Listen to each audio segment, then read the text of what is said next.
ژوند او زده کړه.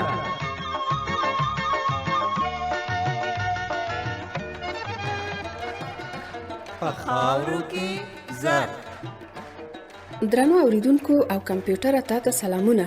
زه هم تا او اوریدونکو ته سلامونه وایم. وعلیکم سلام کمپیوټر. څنګه د خوښه ده چې د خبرونې له لومړۍ برخې څخه یو څه اوریدونکو ته ورواورو؟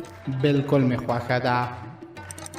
ډوډۍ 15 روپۍ دي. پیراکۍ کور کې جوړې بیا 15 روپۍ اخلو، مونږه جوړو بیا 10 روپۍ اخلو. زه به هم د 2023م کال د نړۍ تر ټولو لوی پیزا په اړه معلومات پیدا کړم. سمه ده کمپیوټر. خو په یاد دی چې د دوهمې برخې په اړه یو څه فعالیت ولري. دا د زه به دوهمه برخه روښانه کړم. پنسلي کڅیرای رسموم 500 که بیا نقاشي روغاني مواد قیمت راځي.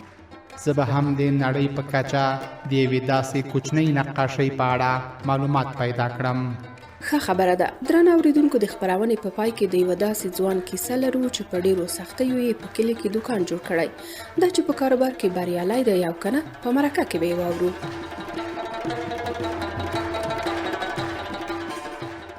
کاروبار، اقتصادي فعالیت او حلال روزي پیدا کول هغه ستونزې دي چې ډیری انسانان ورسره مخ دي. چې په دې برخه کې د پیسو، مهارت او مناسب سنجش درلودل هغه څه دي چې تر ډیره اندازې د عایداتو د لاسته راوړلو وسیله جوړیدلی شي. خو بریالي کسان یوازې په شتمنۍ او مهارت تکیه نه کوي، بلکې له دې سره د سنجش په پام کې نیولو سره نسبتاً یو دوامداره او د قناعت وړ عاید لاسته راوړي. په همدې اړه به د یوه داسې چا خبرو ته غوږ شو چې د لږو پیسو په کارولو او د سنجش په پام کې نیولو سره یې ځان ته د ښه عاید د لاسته راوړلو زمینه برابره کړې ده. نورې خبرې به یې په مرکه کې واورو. درنو اوریدونکو، د موسیقي په ساحه کې د یو کلی ته راغلی او دلته غواړم چې یو ځوان سره به وغږیږم. دا چې څه کوي او نوم یې څه ده نه پوښتنه کوم. نوم در راته وایه. زما نوم تیمورشاه ده. دلته مې داش جوړ کړی دی، خو مخکې شاګردي مې کړی ده. څو موده کېږي چې دلته داشواني کوې؟ 4 میاشتې کېږي. بیا په ورځې کې څومره ډوډۍ دلته پخوې؟ 200 پخه کېږي دلته. نور شیان هم دلته پخه کېږي؟ و پیراکۍ پخه کېږي، جواری پخه کېږي، پتیره پخه کېږي دلته. او د ډوډۍ نه څومره اجور اخلي؟ ډوډۍ 15 روپۍ دي. پیراکۍ کور کې جوړې بیا 15 روپۍ اخلو، مونږه جوړو بیا 10 روپۍ اخلو. جواری هم 10 روپۍ دي، دغه پتیره هم 10 روپۍ دي. او په مجموعي ډول کې څومره تاته پاتې کېږي هر ورځ؟ مصرف دغه شاګرد او دغه داش او دغه لرګي ټول وباسم بیا 1500 په ماته پاتې کېږي. یعنی شاګرد هم لري دلته؟ و یو شاګرد لرم هم دغه کلی کې ده. خپل شاګرد ته 100 روپۍ ورکوي؟ خپل شاګرد مې روزانه 100 روپۍ مزدوري ورکوم. بیا دغه ځای نه 100 روپۍ کرایه ورکوي؟ دغه ځای نه میاشت کې 1200. څومره لرګي دلته سوځي په ورځ کې؟ 15 منه دلته سوځي. بیا لرګي دلته پیدا کېږي ته غم دغه کلی ده؟ نه دغه کلی کې نه، بازار چاراسیا راوړو. من په څو اخلي؟ من په 95 کرایه وخوري بیا 115 روپۍ راځي دلته. آیا دغه سنجش له اوله تاسو سره وو چې په ورځ کې دلته 1500 افغاني به وګټي؟ دغه ترجمه ما سره وو. بیا دلته مې سوچ وکړ 2.5 ساعت مونږ ډوډۍ دلته پخوو، خو 15 روپۍ اخلو. بیا 2 روپۍ ماته پاتې کېږي، 3 روپۍ دغه خرچه راوځي. مخکې دی چې دغه کار دلته به شروع کړې، ژوند مو څنګه و؟ مخکې شاګردي مې وکړه، 1.5 روپۍ معاش و، بیا 40 80 سو، بیا دغه معاش مې و، ډېر مشکلات. اوس ژوند مو څنګه ده؟ اوس شکر ده تیریږي. اوس 1500 روپۍ زه ګټم، ټول مصارف باندې کېږي. درنه اوریدونکو، دلته غواړم چې یو مشتري سره هم وغږېږم. نوم در راته وایه؟ نوم مې نصرت الله ده. دلته راغلی یم داش ته ډوډۍ مې راوړې ده. دا داش ډېر کم وخت کېږي دلته راغلی یم. موږ ورسره ډېر سهولت کیو او ډېر ورسره خوشحاله یو ټول. دا داش کې چې ډوډۍ پخو موږ مشکلات کم سوي دي، او په کور کې د دې له خاطره نه پخو چې هلته مصارف زیات دي. هر ورځ موږ تازه ګرمه ډوډۍ خورو. دا که چېرته موږ په خپل کور کې ډوډۍ پخه کړو 2 منه یا 1.5 من یا 2 منه لرګي موږ په کور کې سوځو، او همدارنګه سیاساري ورسره تکلیفي دودي ماشوماني. دلته که مثلا 15 ډوډۍ پخېږي د داش والا، نو 1 من لرګي سوځي، د 15 په میلو نور هم ورسره پخېږي. په 1 من لرګیو د منګه ډوډۍ نه پخېږي په کور کې.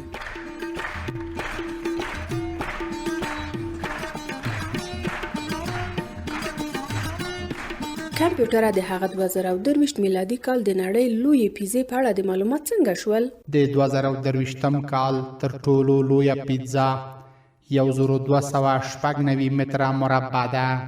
کمپیوټره پخوا چې د ګینس په کتاب کې ثبت شوې وه هغه پیزا خو 1318 متر مربع وه او دا پیزا خو 15 متر مربع له هغې لویه ده. نو دا هم راته وایه چې څومره خوراکي توکي پکې کارول شوي دي.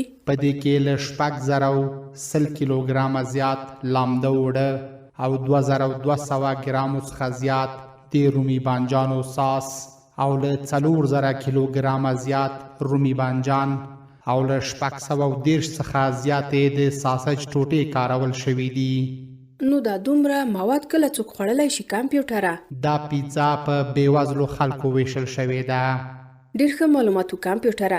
درانو اوریدونکو د خپرونې په لومړۍ برخه کې مو د یوه داسې کس خبرې واورېدې چې د یوه سنجش له مخې یې په کلي کې د ډوډۍ پخولو سنجش کړی و او د ورځې یې 1500 افغانۍ لاسته راوړلې. آرام او راحته ژوند تیرول د هر انسان هیله ده، خو یو شمیر مهارتونه درلودل آرام او هوسا ژوند ته لاره برابروي.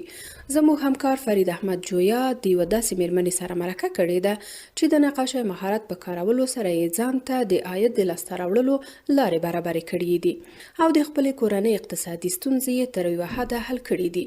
نورې خبرې به په مرکه کې واورو.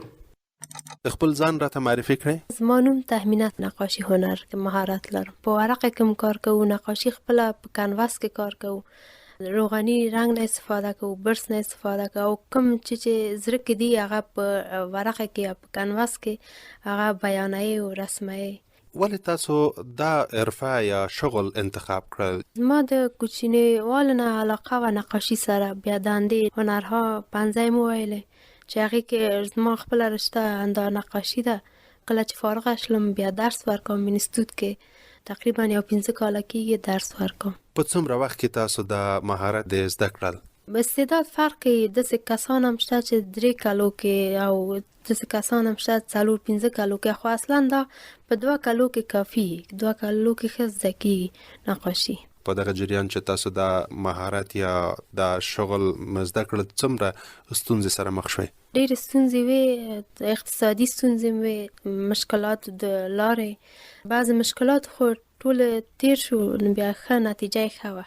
اوس له دې مهارت نه څنګه استفاده کوئ؟ خپله د رنګونه زړه د انسان خوشحالوي او هر رقم کېږي انسان استفاده وکړي. ډېر ښکلی هنر دی نقاشي. سفارش هم اخلم، درس هم ورکوم. بیا فرق کوي چې پنسلي قیمت فرق کوي، که روغني بیا قیمت فرق کوي. څه شی ابزار پکارېږي په دغه مهارت؟ تیل دی، رنګ دی، برس دی، کانواس دی. روغني فرق کوي، بیا روغني لږ ګران هم تمامیږي او پنسلي بیا لږ ارزانه دی، په دې چې یو سپینه ورقه ده او پنسل پاک. د دې نقاشي رنګ د تعمیراتو رنګ یا د موټر د تیلو توپیر لري که یو شان دی؟ رنګ او تیل هر څه توپیر لري. مثلا تیل بې بویه باید وي.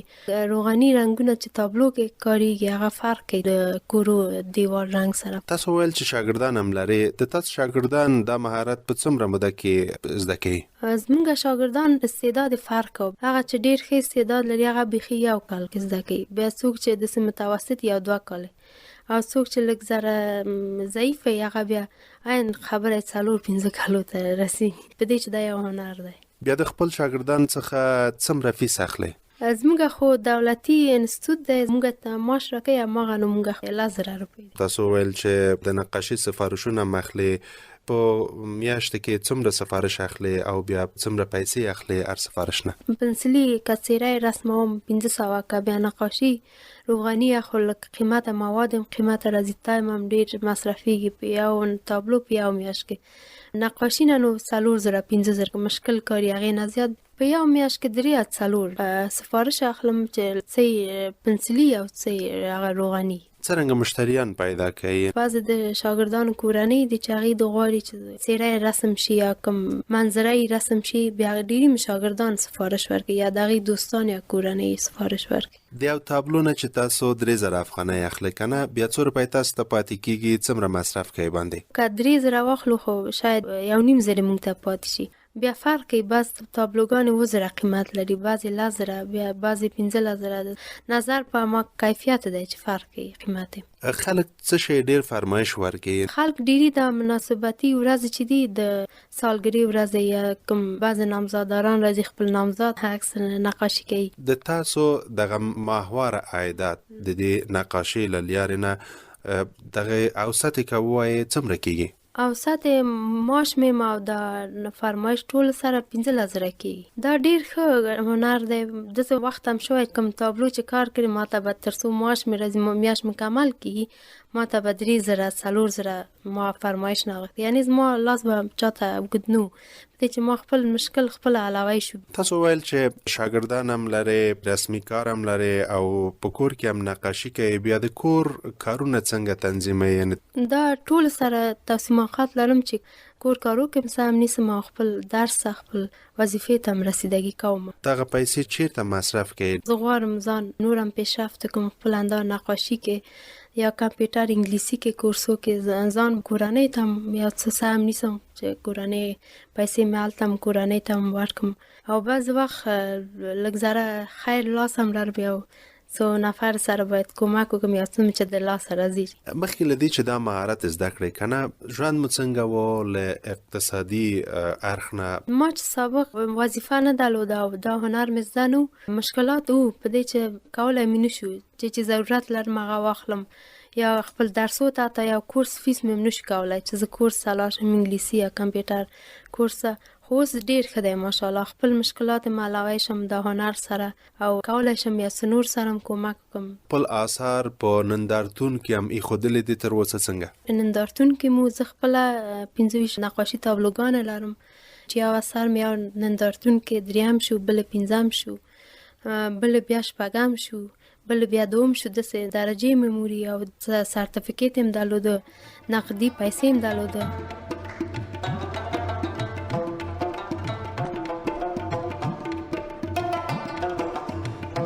کمپیوټر د نړۍ تر ټولو هغه کوچنۍ نقاشۍ په اړه د معلومات لټول پیدا د کړل کنه؟ هو، له کوچنیو نقاشیو څخه یو هم په کال 2022 کې نندارې ته وړاندې شوه.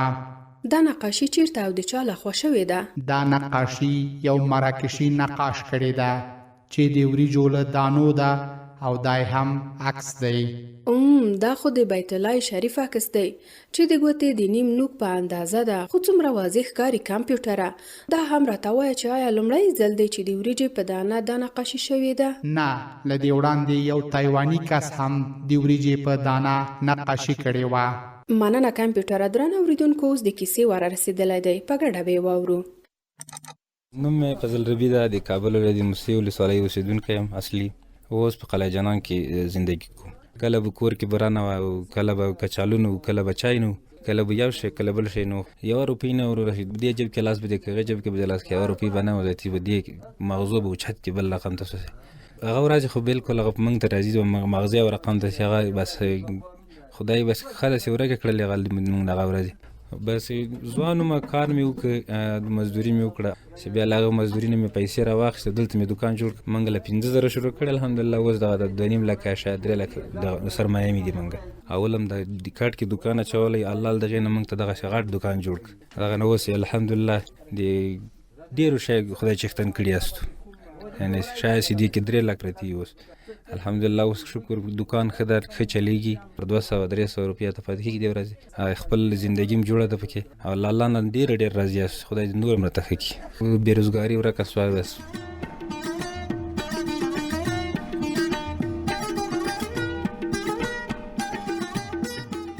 درنو اوریدونکو، تاسو په لومړۍ برخه کې د یوه داسې کس خبرې واورېدې چې د یوه سنجش له مخې یې په کلي کې د ډوډۍ پخولو داش جوړ کړی و او له دې لارې یې عاید لاسته راوړلو. او په 2مه برخه کې مو له یوې مېرمنې سره مرکه درلوده چې د نقاشۍ له مهارته یې ګټه اخیسته او له دې لارې د کورنۍ لګښت پوره کولو. قدرمنو اوریدونکو، دا خپرونه زموږ همکار عبدالمطلب جواد د افغانستان په تعلیمي مؤسسه کې لیکلې او جوړه کړې وه.